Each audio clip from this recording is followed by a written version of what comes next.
Salut à tout le monde, j'espère que vous allez bien. Aujourd'hui, je suis venu partager avec vous un sujet qui est très important, qui va nous parler sur l'inefficacité thérapeutique.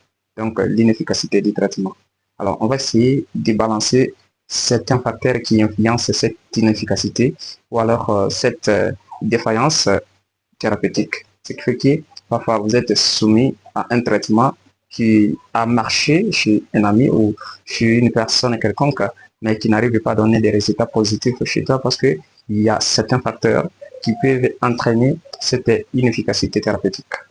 Alors, la première des choses à connaître, c'est de savoir quel agent qui a causé cette maladie. Ce qui est important aussi, c'est de savoir la voie d'administration de ce produit. Il y a certains produits qui sont destinés pour donner dans la voie orale. Il y en a d'autres dans la voie intraveineuse, intramusculaire, intradermique et consort. Lorsqu'il y a un produit qu'on a destiné pour donner par voie intraveineuse et vous donnez par voie intramusculaire, ça va entraîner des effets indésirables, des effets qui seront intenses. Et ça peut aussi entraîner ou alors amener une personne dans des cas graves. Parce que chaque molécule a certaines voies qui sont destinées pour elle. Et lorsque vous administrez un produit par une voie qui n'a pas été destinée par ce produit ou par cette molécule, c'est ce qui peut entraîner des effets secondaires significatifs ou alors des effets indésirables qui seront plus inexplicables. La deuxième des choses est de savoir la dose, parce que ce qui fait aussi l'inefficacité, c'est la dose, la quantité, la capacité, l'énergie que la molécule peut déclencher pour attaquer les pathogènes.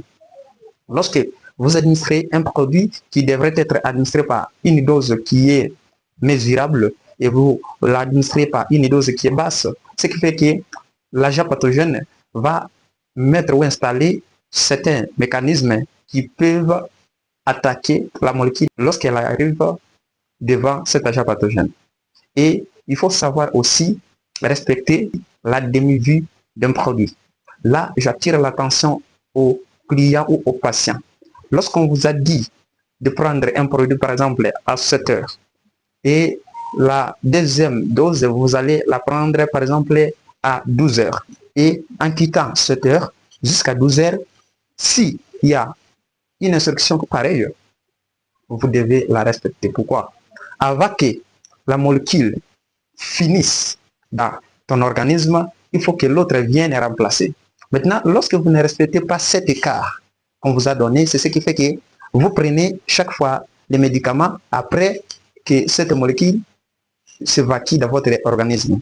Et vous allez voir, c'est logique. À chaque fois que vous prenez un médicament qui a déjà fini sa carrière dans l'organisme, ça va entraîner l'inefficacité. Parce que le médicament qui vient après l'autre, donc qui succède de l'autre, va trouver d'abord une petite quantité des médicaments précédents qui est déjà dans l'organisme. Vous faites comme une succession en fait. Et lorsque vous ne respectez pas l'écart qu'on vous a donné, demi-vie va finir. Demi-vie, c'est le temps que le médicament se trouve dans votre organisme pour jouer son rôle. À chaque fois que vous prenez les médicaments, pendant que la demi-vie des médicaments précédents a fini dans l'organisme, donc c'est comme si vous commencez, puis vous recommencez le traitement. Donc c'est ce qui n'est pas bien, c'est ce qui peut entraîner aussi l'inefficacité du traitement.